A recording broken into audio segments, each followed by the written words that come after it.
students, this is second video of real numbers.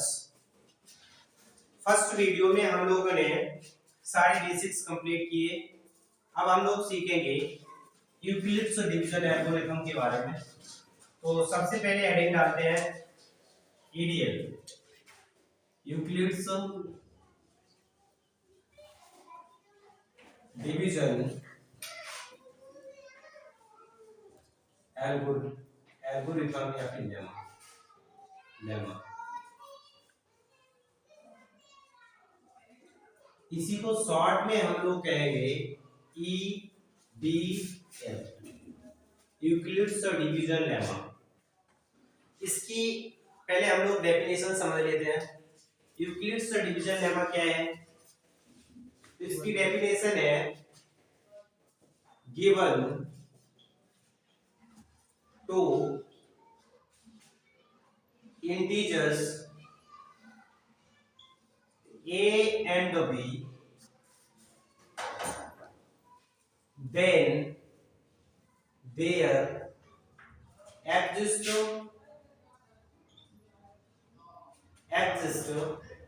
unique integers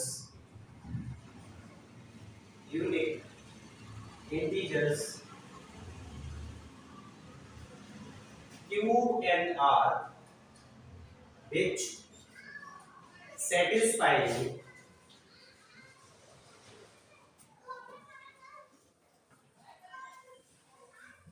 equals to bq plus r, where r की value आपकी 0 to b लाई करेगी.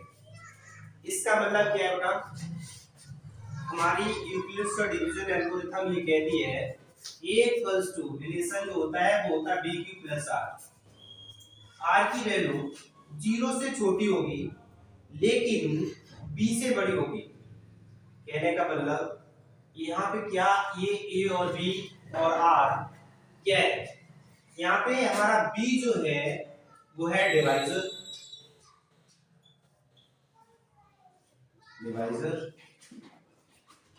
q हमारा quotient है.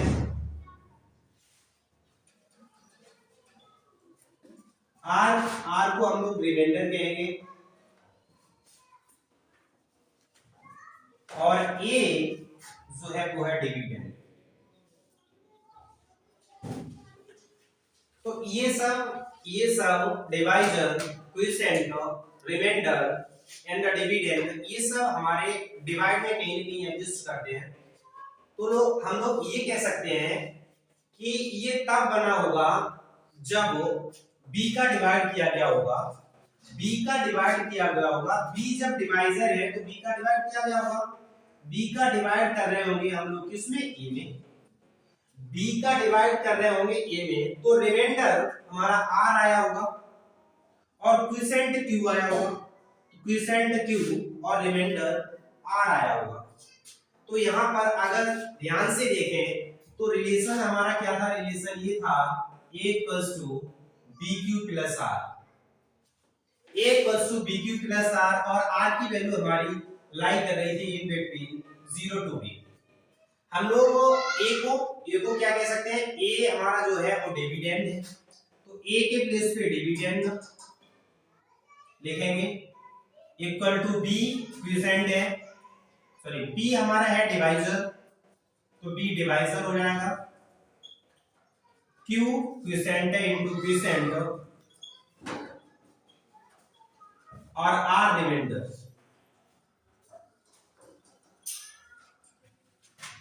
कहीं ना कहीं ये हम लोगों ने क्लास 8 में सीख रखा था कि ये हमारी रिमाइंडर थ्योरम होती है.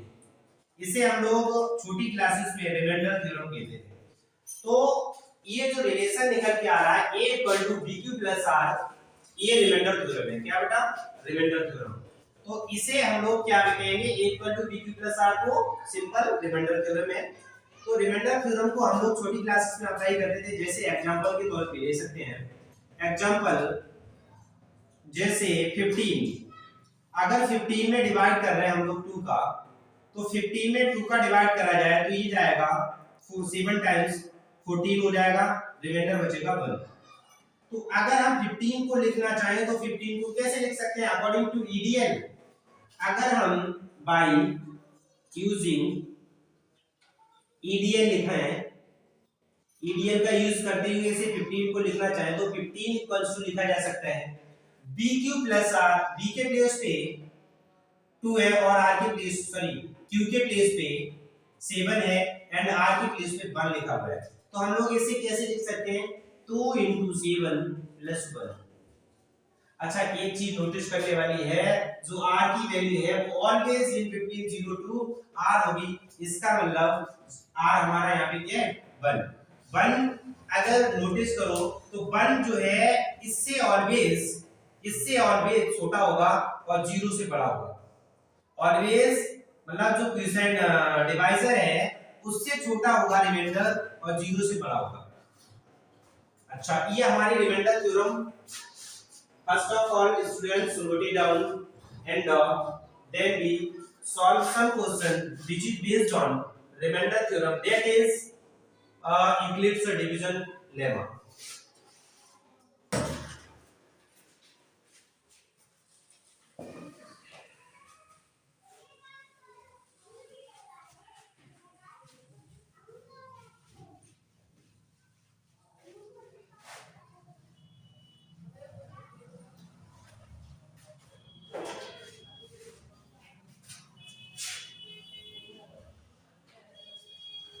EDL लगभग कंप्लीट हो गया। अब हम लोग इस पे बेस्ड एग्जांपल देख लेते हैं। EDL पे बेस्ड एग्जांपल्स हम देख लेते हैं। तो EDL पे based example first of all छोटी क्लासेस से बिल्कुल बेसिक से स्टार्ट करा जाए तो हम लोग कह रहे हैं find HCF of 24 and 124 by prime factorization method।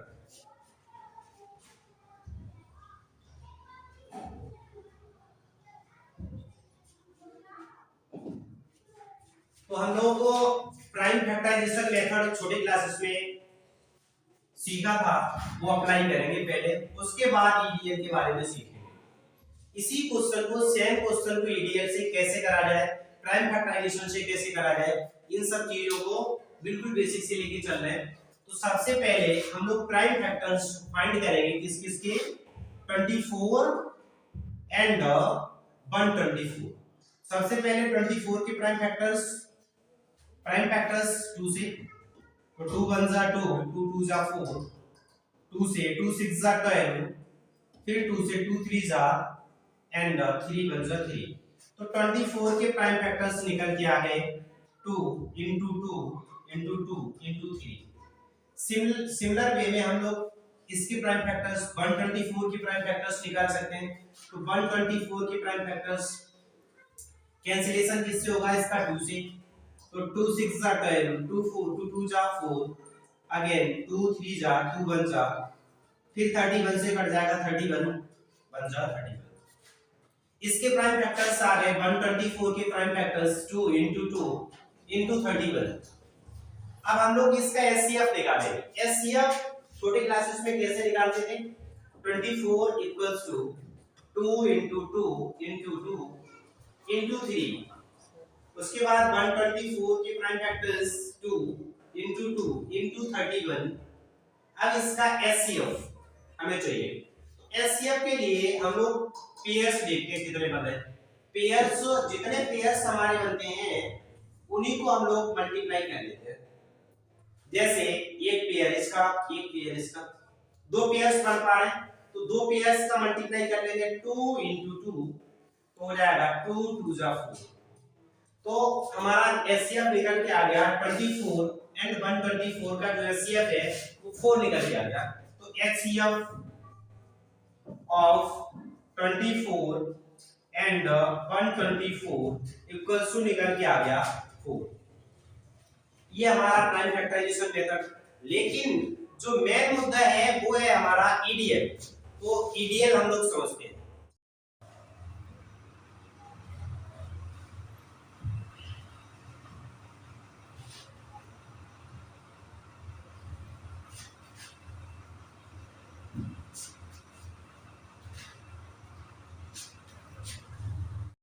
Same question को बेटा समझेंगे ईडीएल से। ईडीएल से सेम क्वेश्चन कैसे करा जाए उसके लिए एचसीएफ हम लोग फाइंड करेंगे बाय ईडीएल। ईडीएल से एचसीएफ कैसे फाइंड करें, डिजिट हमारे सेम है, अभी नंबर सेम है, तो इसके लिए फंडा लिखे। सबसे पहले फंडा, इसके लिए सबसे पहले फंडा देखते हैं क्या है मेन चीज। सबसे पहले हम लोग ये जस्टिफाई करते हैं कौन सा छोटा नंबर कौन सा बड़ा नंबर है। तो सबसे छोटा नंबर ये है, तो इसे हम लोग कह देते हैं छोटू, इसे छोटू नंबर मान लीजिए। और इसे ये बड़ा नंबर है तो इसे बड़ा नंबर कह देते हैं, बड़ा नंबर है। तो इसका फंडा है, फंडा जो मेन फंडा है, तो इसका जो छोटू वाला नंबर होता है उसका डिवाइड करते हैं बड़े वाले नंबर। और ये प्रोसेस तब तक चलता है, ये प्रोसेस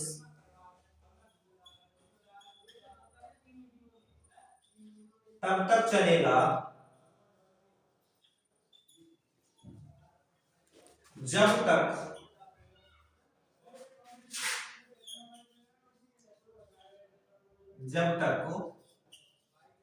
रिमाइंडर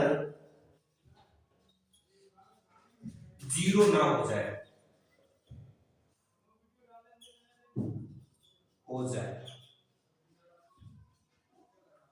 ये मेन फंडा है।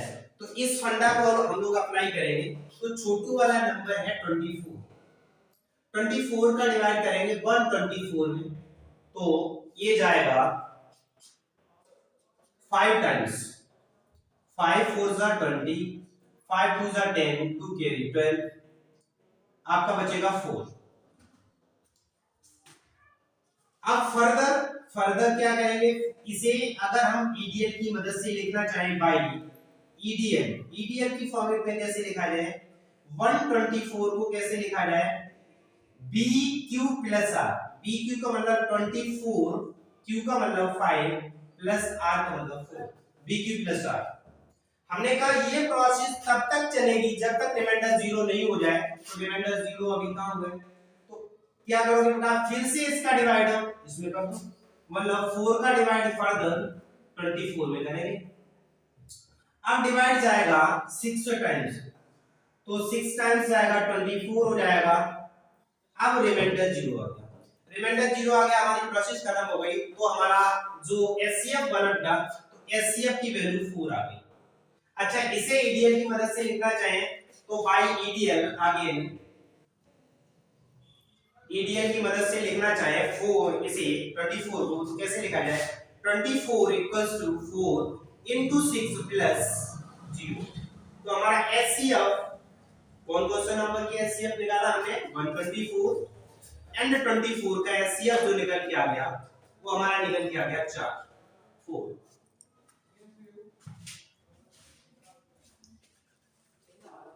स्टार्ट करो।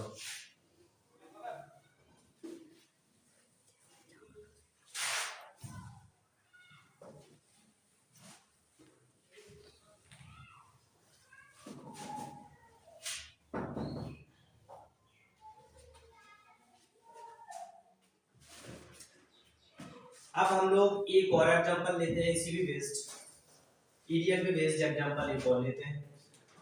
तो लिखेंगे example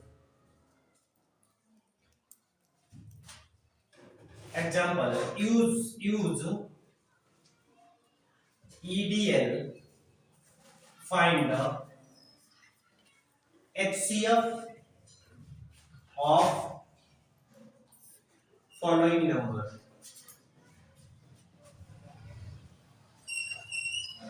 Following numbers. First part हमारा है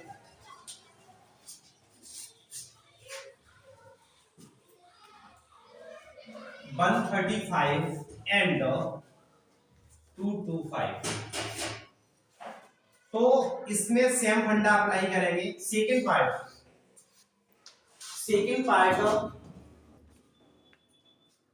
8 67 एंड आपका एंड 225। तो एक पार्ट हम करते हैं, एक पार्ट आप करेंगे। तो सबसे पहले एक पार्ट हम आपको करके दिखाते हैं। फर्स्ट वाला पार्ट करते हैं। फंडा हमारा ये था, छोटे वाले नंबर को डिवाइड किया जाए बड़े वाले नंबर से, मतलब छोटू को डिवाइड करें तो 135 को कहने का मतलब जो छोटा वाला नंबर होता है उसे हम लोग डिवाइजर बनाएंगे और बड़े वाले नंबर को डिविडेंड बनाएंगे। तो छोटे वाले नंबर को हमने डिवाइजर बना लिया, बड़े वाले नंबर को डिविडेंड बना दिया। डिवाइड करेंगे ये 1 टाइम्स आएगा, 1 टाइम्स आएगा। तो ये 135 आप चेक करोगे तो 90 बचेगा।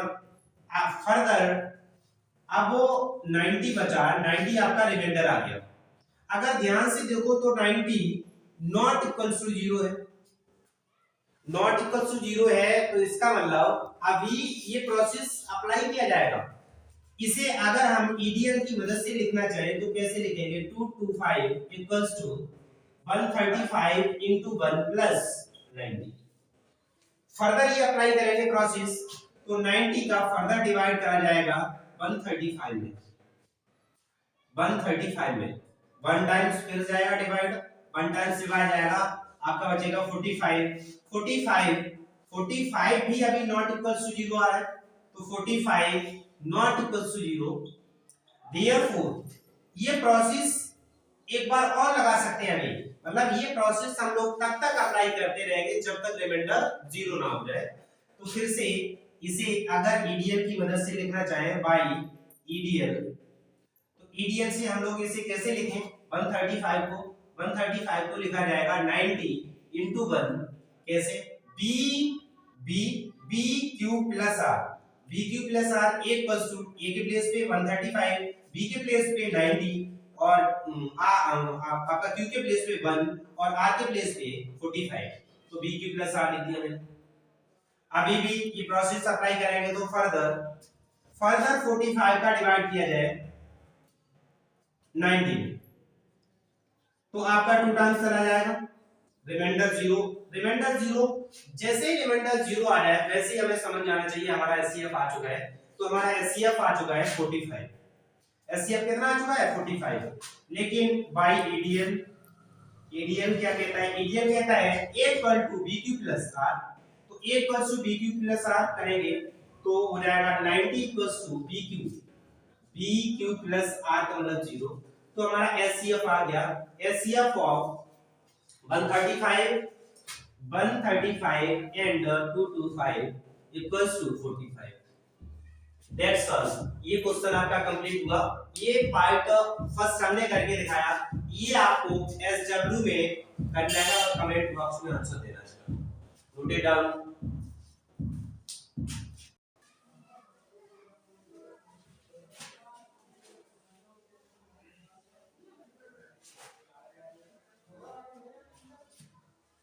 अब हम लोगों को एनसीईआरटी में 2 टर्म्स इन्वॉल्व है।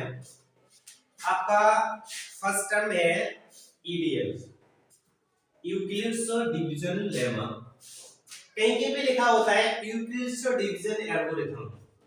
दोनों टर्म लगभग एक जैसे ही है, लेकिन आपका जहां पे ईडीएल लिखा हो और ईडीएल का मतलब आपको किसी भी प्रॉब्लम को सॉल्व करना है अलग अलग स्टेप्स में।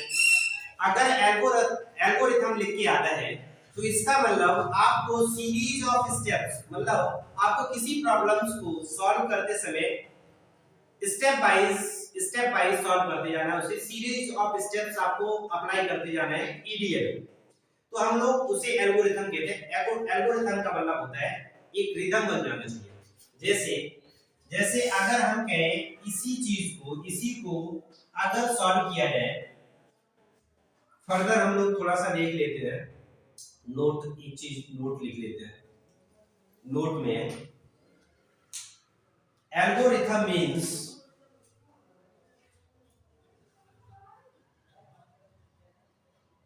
मीन्स एनी प्रॉब्लम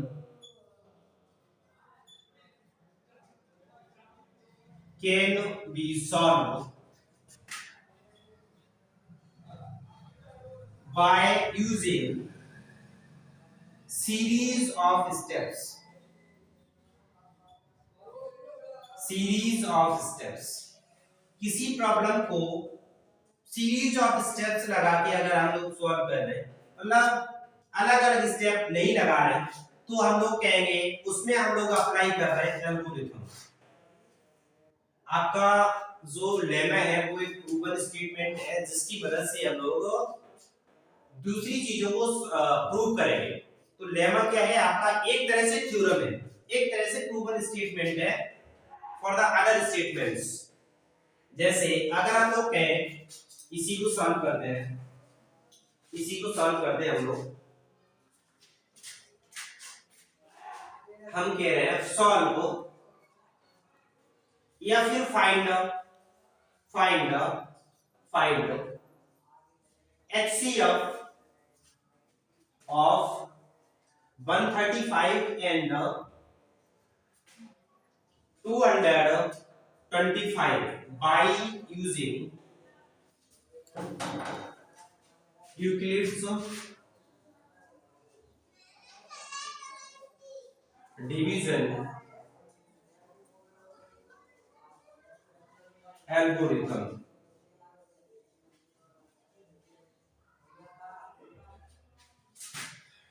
तो इसे कैसे सॉल्व करा जाए हम लोग देख लेते हैं। इसे सॉल्व करने के लिए सिंपली फंडा वही है सेम, लेकिन अब हम लोग अलग अलग नहीं करेंगे, एक ही स्टेप में एक ही मतलब सीरीज बना के सॉल्व करेंगे। जैसे 135 एंड 225, छोटू नंबर को डिवाइड करेंगे बड़े नंबर में। क्या करेंगे बेटा, छोटू नंबर ये है, इसका डिवाइड करेंगे बड़े नंबर में। तो 135 का डिवाइड कर दे रहे हैं 225। अब देखते हैं, करते हैं। 1 टाइम्स आएगा डिवाइड, अगर 1 टाइम्स आएगा तो यहाँ पे बचेगा आपका 0, यहाँ पे 12 से 3 का सब्ट्रैक्शन 9, 90, फर्दर 90 का डिवाइड कर देंगे 135 में, तो ये भी 1 टाइम्स आएगा 90, बचेगा 45, फर्दर 45 का डिवाइड कर देंगे 90 में, और ये प्रोसेस मैंने बताया तब तक चलेगी जब तक आपका रिमाइंडर 0 ना हो जाए। तो ये 2 टाइम्स चला जाएगा, आपका रिमाइंडर बच जाएगा 0। इसे कहेंगे आपका यूक्लिड्स डिवीजन एल्गोरिथम। अगर हम लोग कहें यूक्लिड्स डिवीजन एल्गोरिथम को मेंशन करो ईडीएल की फॉर्म में, तो बाय ईडीएल, ईडीएल क्या कहते हैं, ईडीएल ए इक्वल्स टू होता है B Q plus R, A equals to B Q plus R, A equals to B Q plus R. तो फर्स्ट ऑफ ऑल 225 को लिखेंगे, 225 equals to a equals to b q plus r, तो हो जाएगा 135 into 1 plus r 90। ऐसे ही a equals to b q plus r, तो हो जाएगा 135 इक्वल्स टू हो जाएगा आपका 90 into 1 plus 45। Further a equals to b q plus r, तो 90 इक्वल्स टू हो जाएगा 45 into 2 प्लस r का मतलब 0।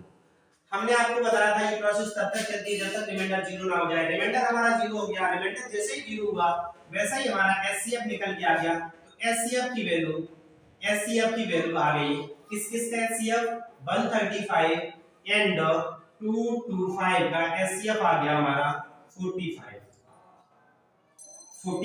एचसीएफ हमारा आ रहा था 45, कितना आ रहा 45। तो इसे हम लोग यहां मेंशन करेंगे, एचसीएफ हमारा आ गया 135 एंड 225 का इक्वल्स टू 45। That's all. ये हमारा क्वेश्चन यूक्लिड्स डिवीजन एल्गोरिथम से हो गया कंप्लीट। चलो बेटा रफ करते हैं इसे।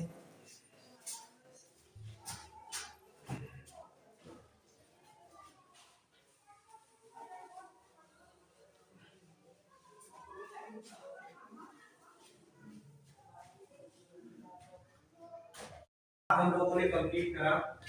इंट्रोडक्शन हम लोगों का फिनिश हुआ। इंट्रोडक्शन रियल नंबर्स का पूरा कंप्लीट हो चुका है। अब हम लोग इसके क्वेश्चन करेंगे एक्सरसाइज से। Exercise 1.1 exercise 1.1 of NCERT start करेंगे नेक्स्ट टाइम नेक्स्ट वीडियो में। जय हिंद टू ऑल।